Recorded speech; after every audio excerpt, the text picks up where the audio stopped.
So your string action at the nut is very crucial for playability and intonation. Typically you want it as low as possible without the open string note vibrating against the first fret. If it's any higher than that, you're basically just fighting it and increasing the sharpness of the note at the first fret or the whole first position area. So you want the strings really nice and low at the nut, and you want the slots filed, just the right way so the string sounds nice and clear when you pick it. Here are some typical nut files that we use around the shop here. I think we get these from All Parts, made in Japan, and each of these files is double-sided, and both sides are different. So there's basically 6 different sizes with 3 files, and I also have a single file from Stuart McDonald that I use for the really small strings on electric guitars. Here's how I go about lowering a nut slot. If I check this low E, it's a little bit high to me. It's moving a little bit more than I want. I'd loosen the string, pull it out of the way, and find the right nut file, and I want to hold it at a downward angle similar to the angle of the peg head on this guitar, because you want the highest portion of the slot to be right where it meets the end of the fingerboard.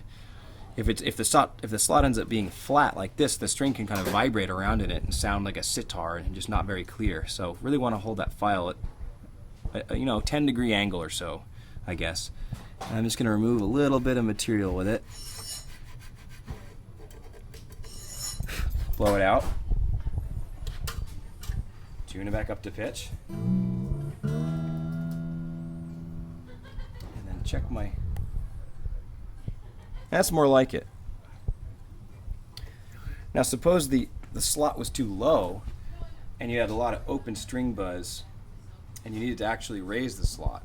I mean, if the nut's in bad enough condition, you'd probably want to take it in and have a professional either make you a new nut or shim the existing nut up and kind of recarve it for you. But if there's just 1 or 2 slots that are low, I like to fill them using bone dust, which baking soda works pretty much just as well, and some thin super glue.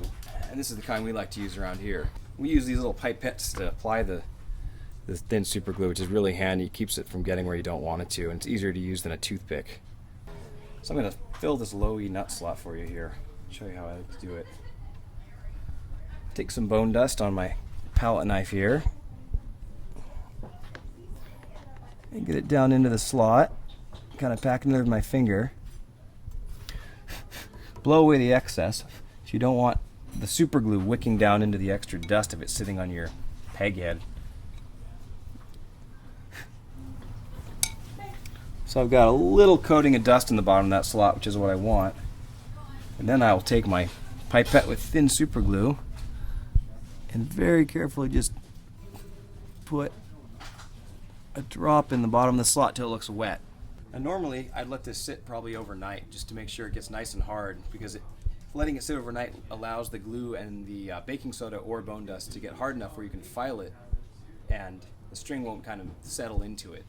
But for illustration purposes, I'll go ahead and do this right now for you. So I'm going to catalyze it using some super glue kicker here, which you can get at a hobby store. Makes the super glue dry immediately.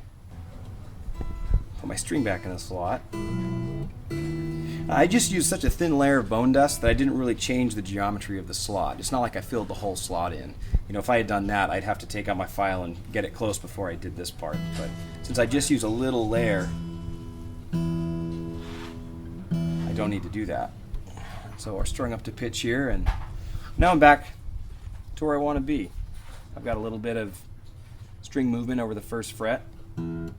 It's not buzzing when I play with a moderate attack. If I really lay into it, I get a little bit of buzz, but it's comfortable to play like this, so that's how I want it.